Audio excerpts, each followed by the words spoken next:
Everyone, नमस्कार। मैं शुभ पांडे एक बार फिर से स्वागत करता हूं आप सबका अपने इस चैनल पे शुभ क्लासेस पे। दोस्तों, स्टैटिक जीके एक ऐसा पोर्शन है जो कि एग्ज़ाम में 5 से 6 क्वेश्चन उठाता है और स्टैटिक जीके हमें समझ में नहीं आता हम कहाँ से पढ़ें, कैसे पढ़ें। तो इसीलिए मैंने ये सेशन चला हुआ है कि हर एग्ज़ाम में इससे क्वेश्चन आते हैं 5 से 6। ठीक है, तो 10 क्वेश्चन हमने किया हुआ है। 10-10 क्वेश्चन अगर हम लोग करेंगे तो धीरे धीरे हम लोग को याद हो जाएगा। दरअसल ये 10 क्वेश्चन नहीं है, एक क्वेश्चन में हमने 4 जो ऑप्शन दिए हैं उस ऑप्शन से भी हिसाब से हम बताएंगे। और अच्छा रहेगा कि अगर आप अपना इसे नोट्स बनाते हैं तो नोट्स बना के अगर आप अपना रख लेंगे तो एग्ज़ाम के टाइम में दोहराने में आपको आसानी होगी।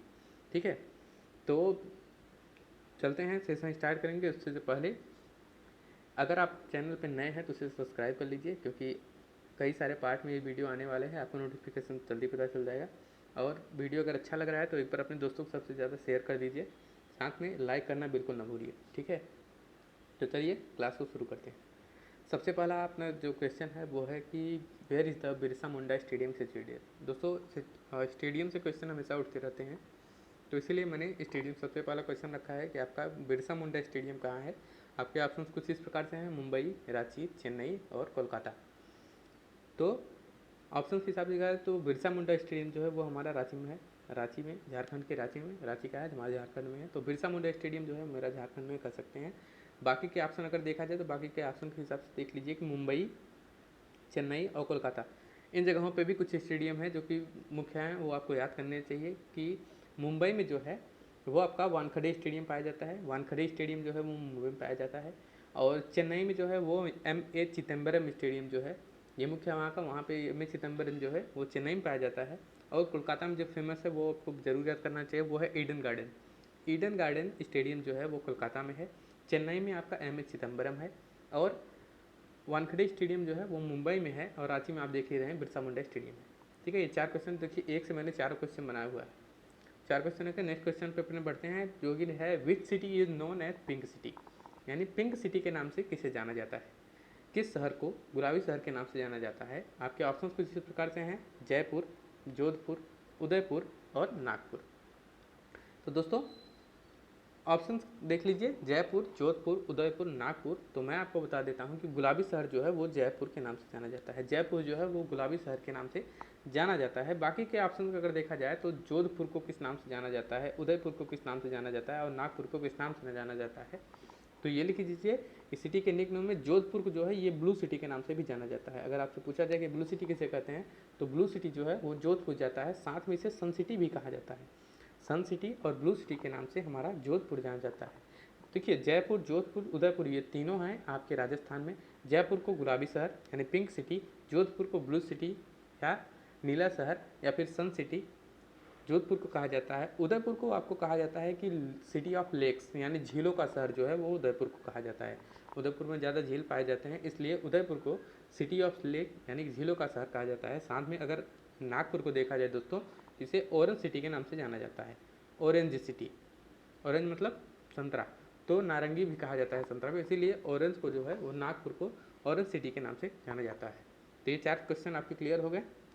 इसी के साथ में हम बढ़ते हैं अपने नेक्स्ट क्वेश्चन पे। दोस्तों नेक्स्ट क्वेश्चन है अपना, what is the currency of Denmark. यानी कि दोस्तों आप लोग हमेशा देखे होंगे, अगर आप एग्जाम दिए होंगे इससे पहले तो देखेंगे कैपिटल और करेंसी से क्वेश्चन हमेशा बनते हैं, जिसके आधार पर मैंने 4 कैपिटल और करेंसी आपको याद करना है। इसको याद करने के लिए मैं अभी ट्रिक बताऊंगा। सबसे पहले देख लीजिए, इसके ऑप्शन जो है यूरो, क्रोना और डॉलर या फिर नाकपा। तो आप अपने हिसाब से अगर लगा लिए हो तो मैं बताता हूँ कैसे याद करना है। आपको जो भी याद करना हो आपको हमेशा याद रखना है कि कंट्री, उसकी कैपिटल और उसकी करेंसी तीनों को एक साथ हमेशा याद करना है। जैसे कि अगर इंडिया का देखा है तो इंडिया, न्यू दिल्ली, रुपया, ऐसे करके तीनों को याद करना है। तो सबसे पहले आप देख लीजिए, डेनमार्क का जो है वो कोरोना करेंसी होती है। यहाँ की कैपिटल होती है कोपेनहेगन। कोपेनहेगन यहाँ की कैपिटल होती है। तो ऐसे याद कर लीजिए, कंट्री, कैपिटल और करेंसी। ये कंट्री हो गया, ये कैपिटल हो गया, ये करेंसी हो गया। तो डेनमार्क देखा जाए, डेनमार्क, कोपेनहेगन और कोरोना यहाँ पे करेंसी चलती है। अच्छा, और जो आपसे ऑप्शन हैं उसके हिसाब से देखा जाए अगर तो यूरो को देखा जाए तो आयरलैंड एक है देश, हमारा जानते होंगे, यहाँ पे कैपिटल है डबलिन और यहाँ पे यूरो चलती है। ठीक है, इसी के आधार पे अगर दूसरा और देखा जाए तो जो डॉलर है आपका, डॉलर एक कंट्री है फिजी, यहाँ की कैपिटल है सुआ।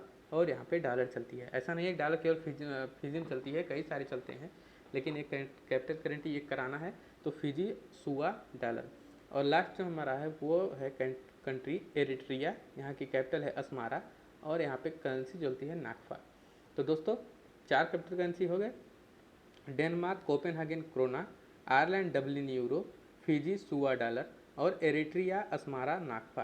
देखिए ये 4 कैपिटल करेंसी आपको हो गए। अगर 4 के हिसाब से भी आप डेली याद करते हैं तो आपका जो है महीने भर में 120 कैपिटल करेंसी याद हो जाएगा, जो कि आपका बहुत काफ़ी होता है। ठीक है, इस हिसाब से आपके 4 हो गए। चलिए नेक्स्ट क्वेश्चन पे पढ़ते हैं। यहाँ पर नेक्स्ट क्वेश्चन जो है वो है who is known as Punjab Kesari, यानी पंजाब केसरी के नाम से किसे जाना जाता है। दोस्तों कुछ निक नेम है लोगों को जो रखा गया है हिस्ट्री में, जो कि अपने क्वेश्चन के हिसाब से आते हैं। तो इस हिसाब से अगर हम देखें, अपना ऑप्शन देख लें, आशुतोष मुखर्जी, डॉक्टर श्री कृष्ण सिंह, लाला लाजपत राय और फिर टी प्रकाशन। ये 4 लोग थे, 4 लोग थे जिनको कुछ नाम दिया गया था। तो आपके ऑप्शन के हिसाब से अगर देखा जाए तो ऑप्शन नंबर हमारा जो सी है वो सही हो जाएगा। लाला लाजपत राय जी को पंजाब केसरी के नाम से जाना जाता है। दोस्तों ये कुछ लोग जो हैं जैसे कि आशुतोष मुखर्जी, डॉक्टर श्री कृष्ण सिंह और टी प्रकाशन को भी किसी न किसी नाम से जाना जाता है। तो ये देख लीजिए कि आशुतोष मुखर्जी साहब जो थे, इनको जो है आशुतोष मुखर्जी, इनको बंगाल केसरी के नाम से जाना जाता था। क्या नाम था? बंगाल केसरी। बंगाल केसरी अगर पूछा जाए तो आपको आशुतोष मुखर्जी करना है, और पंजाब केसरी पूछे तो लाला लाजपत राय करना है, और साथ में बिहार केसरी श्री कृष्णा सिंह जो साहब हैं, इनको बिहार केसरी के नाम से जाना जाता है ना। बिहार केसरी के नाम से श्री कृष्णा सिंह को जाना जाता है। और लास्ट जो है टी प्रकाशन, इनको भी आंध्र केसरी के नाम से जाना जाता है। आंध्र केसरी के नाम से कैसे जाना जाता है? टी प्रकाशन जी को।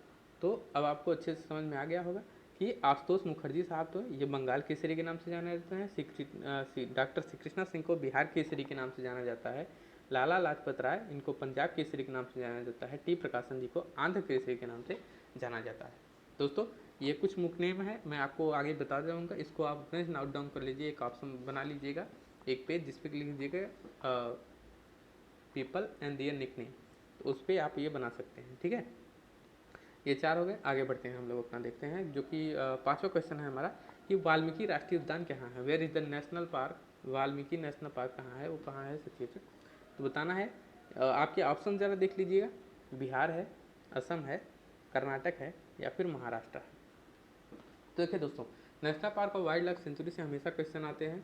तो वाल्मीकि नेशनल पार्क जो है वो हमारा है बिहार में, जो कि एक इकलौता एक नेशनल पार्क है, यानी कि बिहार में केवल एक ही नेशनल पार्क है, वाल्मीकि नेशनल पार्क। ठीक है, दूसरा देखिए कि असम, कर्नाटक और महाराष्ट्र। दोस्तों क्वेश्चन जो है अधिकतर इन्हीं स्टेट्स में पूछे जाते हैं। तो स्टेट सभी हैं, मैं सबको बताऊंगा, लेकिन इसके देख लीजिए कि असम में जो है दिब्रू साइखोवा, काजीरंगा, मानस, नामेरी, ओरांग नेशनल पार्क है, जिसे राजीव गांधी भी नेशनल पार्क कहते हैं। साथ में अभी 6ठा बनाया गया जो कि रायमोना नेशनल पार्क है, और इसके साथ में ही एक नेशनल पार्क और बनाया गया अभी 7वां, जो है ये देहिंग पटकई। देहिंग पटकई, तो नाम याद रखिए कि दिब्रू साइखोवा, काजीरंगा, मानस, नामेरी, ओरांग, ऐसा नहीं है केवल ये, मतलब ऐसे याद करना है आपको। Dehing, Dibru Saikhowa national park, Kaziranga national park, Manas national park, Nameri national park, Orang national park जिसे राजीव गांधी नेशनल पार्क भी कहते हैं, या फिर रायमोना नेशनल पार्क, और देहिंग पटकाई नेशनल पार्क जो है ये असम में पाए जाते हैं। आपको याद करने के लिए ऐसे करना होगा कि असम के से लिखिए असम, उसके बाद नेशनल पार्क में पूरा ऐसे दिब्रू साइखोवा, काजीरंगा, मानस, नामेरी, ओरांग, देहिंग पटकाई और रायमोना, ऐसे एक साथ में फ्लो में आपको लगभग 10 से 15 बार बोल देंगे अगर आपको एक बार में, तो आपको धीरे से याद हो जाएगा, और बार बार रिविजन करते रहेंगे तो ये भूलेगा नहीं। ठीक है, इसी के साथ में दूसरा देखेंगे, कर्नाटक में जो है ये Anshi, Bandipur, Anshi national park, Bandipur national park, Bannerghatta national park और कुद्रेमुख। ये 4 नेशनल पार्क हैं जो आपके कर्नाटक में पाए जाते हैं। अंसी, बंदीपुर, बनरघट्टा और कुद्रेमुख, ये 4 नेशनल पार्क आपके कर्नाटक में पाए जाते हैं। लास्ट है आपका महाराष्ट्र। महाराष्ट्र में है Chandoli national park, Gugamal national park और नयोबा नेशनल पार्क और तडोबा। चंदोली, गूगामल, नयोगा और तडोबा नेशनल पार्क जो है ये आपके 4 नेशनल पार्क महाराष्ट्र में पाए जाते हैं। Chandoli national park, Gugamal national park, नवेदा नेशनल पार्क और तडोबा नेशनल पार्क। ठीक है, एक बार आप देख लीजिए। बिहार में इकलौता जो है आपका वाल्मीकि नेशनल पार्क है। असम में आ जाएगा दिब्रू सैखोवा, काजीरंगा, मानस, नामेरी, ओरांग और रायमुना और देहिंग पटकई ये असम के हैं। अंसी, बंदीपुर, बनरघट्टा, कुद्रेमुख ये आपका कर्नाटक में है। महाराष्ट्र में जो है चंदोली, गुगामल, नवेगा और तडोबा ये 4 नेशनल पार्क जो है महाराष्ट्र में पाए जाते हैं। ठीक है दोस्तों, आगे बढ़ते हैं अपना छठा क्वेश्चन जो है, who is the writer of India divided. India divided के राइटर कौन है, इंडिया डिवाइडेड के लेखक कौन है। तो दोस्तों किताब दो प्रकार के होते हैं, एक तो जो अभी करंट में कई सारे लोग हैं, जो बड़े बड़े लोग हैं वो बुक लिखते हैं, वो एग्जाम पूछा जाता है। एक वो जो आपने हिस्ट्री पढ़ा होगा, ठीक है, तो हिस्ट्री में कई सारे बुक लिखे गए हैं, उसको देख लेते हैं क्योंकि वो अक्सर पूछे जाते हैं और अनचेंजेबल हैं, जो कि मेरे क्लास का मोटिव है कि ऐसे क्वेश्चन कराएं जो अनचेंजेबल हैं। ठीक है, तो जवाहरलाल नेहरू हैं, महात्मा गांधी हैं, डॉक्टर राजेंद्र प्रसाद हैं और गोपाल कृष्ण गोखले साहब हैं, जिन्होंने कुछ बुक्स लिखे हैं, उस बुक्स को आपको बताना है। ठीक है, तो आपके ऑप्शन के हिसाब से देखा जाए तो इंडिया डिवाइडेड जो लिखा गया है वो लिखा है डॉक्टर राजेंद्र प्रसाद जी ने। डॉक्टर राजेंद्र प्रसाद जी ने वो लिखा हुआ है, डॉक्टर राजेंद्र प्रसाद जो है वो बुक लिखे हुए हैं इंडिया डिवाइडेड। बाकी के अगर ऑप्शन देखा जाए तो जवाहरलाल नेहरू, इन्होंने एक बुक लिखा है discovery of India, discovery of India और माई स्टोरी, ये दो बुक जो है वो जवाहरलाल नेहरू लिखा हुआ है। ठीक है, अगर पूछा जाए डिस्कवरी ऑफ इंडिया किसने लिखा है, ये फेमस बुक है इनकी, हमेशा क्वेश्चन पूछा जाता है। तो ये दो बुक है, डिस्कवरी ऑफ इंडिया या फिर माई स्टोरी जो है जवाहरलाल नेहरू जी लिखा है। महात्मा गांधी ने कई सारे बुक लिखे हैं, जिसमें एक है आपका यंग इंडिया, दूसरा है हरिजन, तीसरा है नवजीवन। नवजीवन बुक जो है वो महात्मा गांधी ने लिखा हुआ है। इसके साथ में जो इनकी एक फेमस बुक है, हमेशा क्वेश्चन पूछी जाती है, उसमें है कि my experiment with my truth, my experiment with my truth जो बुक लिखा हुआ है वो गांधी जी ने लिखा हुआ है। हमेशा क्वेश्चन पूछ लेता है एग्जाम में कि my experiment with my truth ये बुक किसकी है, तो महात्मा गांधी की है। गोपाल कृष्ण गोखले साहब ने एक बुक फेमस बुक लिखा हुआ है जो हमेशा पूछता है, जो कि नेशन, राष्ट्र, नेशन बुक जो है वो गोपाल कृष्ण गोखले साहब ने लिखा हुआ है। ये 4 बुक थे, आपके चारों क्लियर हो गए। क्लियर है, अगला देखते हैं कि ये हमारा Bhopal, who is the founder of Bhopal. दोस्तों लोगों के अलग अलग जगह जो बने हुए हैं, जगह को अलग अलग बनाने वाले राजा थे या फिर कोई और था, तो उन्होंने अलग अलग जगह बनाए हुए हैं जिसका नाम रखा हुआ है। तो आपको क्वेश्चन पूछता है जिसमें कि ऑप्शन है राजा भोज या फिर अहिल्याबाई होलकर, सिकंदर लोदी या फिर राणा उदय सिंह। इन चारों में से आपको बताना है कि भोपाल की स्थापना किसी की थी। तो मैं बताता हूँ, भोपाल की स्थापना जो है राजा भोज ने साहब की थी, जो कि एमपी में पड़ता है, आपका एमपी की कैपिटल है भोपाल। अच्छा, एमपी में एक जगह है धार, एमपी में जो जगह है धार वो राजा भोज ने ही उसकी स्थापना की हुई थी। बाकी के कोई अगर ऑप्शन देखा जाए, बाकी के ऑप्शन देख लीजिए। अहिल्याबाई होलकर साहब जो थी, मतलब सॉरी अहिल्याबाई होलकर मैडम जी थी, इन्होंने एमपी में ही एक जगह है इंदौर, इसकी स्थापना किया हुआ था। इंदौर की स्थापना किसने की थी, अहिल्याबाई होलकर जी ने की थी। सिकंदर लोदी ने ये आगरा का स्थापना किया है, आगरा का स्थापना किसने किया है, सिकंदर लोदी ने किया है। और अगर नाम से देखा जाए तो राणा उदय साहब से हैं, जो कि राजस्थान में एक जगह है उदयपुर, नाम सुना होगा आपने। तो उदयपुर जो है वो राणा उदय साहब जो थे उन्होंने स्थापना किया हुआ था। तो राजा भोज ने जो है, राजा भोज ने संस्थापना भोपाल का और धार का किया हुआ था।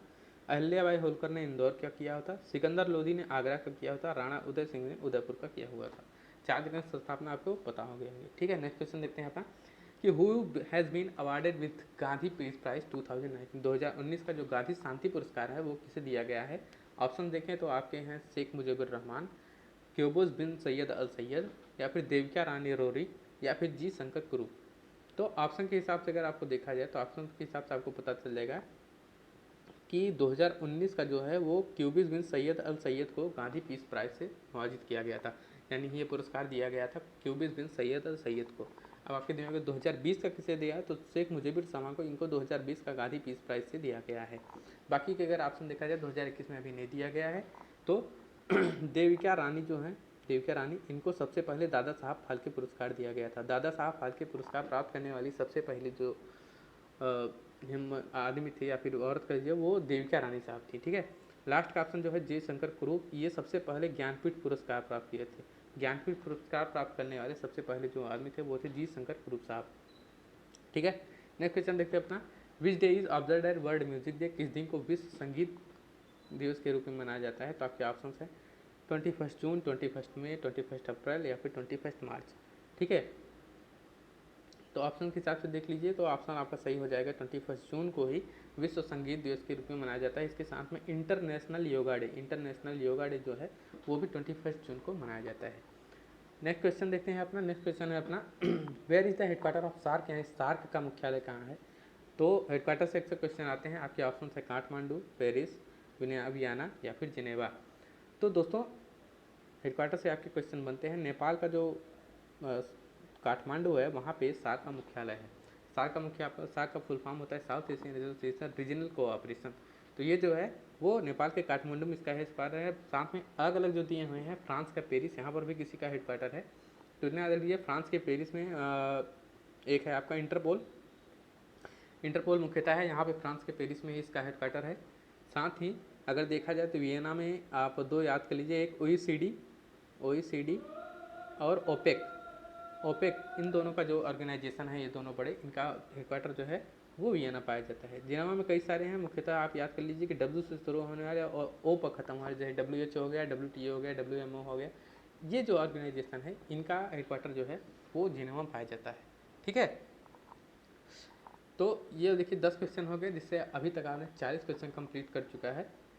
अब आज के लिए सिर्फ इतना रखते हैं। तो 10-10 क्वेश्चन इस प्रकार से हम लोग करेंगे, यानी कि हम कह सकते हैं कि 40 क्वेश्चन हम लोग करेंगे। धीरे धीरे आपको स्टैटिक पूरा याद होगा। 40 क्वेश्चन हम एक दिन में करते हैं, सोचिए महीने भर में आप 1200 क्वेश्चन आपको याद हो जाएंगे। 1200 में से अगर एक दो भी पूछते हैं तो भाई आपका क्वेश्चन वो नंबर उठ जाएगा, और डेफिनेटली मैं गारंटी के साथ कहूँगा ये क्वेश्चन आपसे एग्जाम में जरूर आएंगे। दोस्तों कैसा लगा सेशन, लाइक करिए और ज़्यादा से ज़्यादा इसे शेयर करिए। थैंक यू, बाय बाय, मिलते हैं इसके नेक्स्ट पार्ट में।